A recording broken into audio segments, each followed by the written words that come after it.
শহরে তো একটা লঙ্কা কিনতেও বাজারে দৌড়তে হয়, কিন্তু গ্রামের দিকে যদি আপনার ভাগ্য ভালো থাকে তাহলে কিন্তু 2-3 দিন বাজার না করেও দিব্যি চলে যাবে।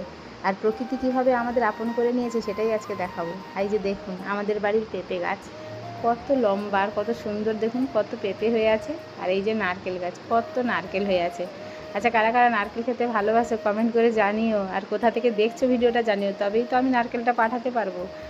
আর আজকে আমি এই পুকুর পাড় থেকে একদম টাটকা গিমা শাক তুলে নিয়ে চলে এসেছি। শহরের দোকানে তো আর এমনটা পাওয়া যায় না।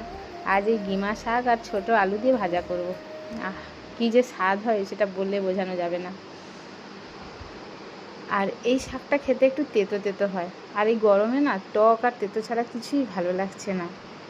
তবে বাজারের কেনা সবজির চেয়ে না বাড়ির গাছের এই টাটকা শাক সবজির স্বাদ একদম অন্যরকম, কোনো ভেজাল নেই।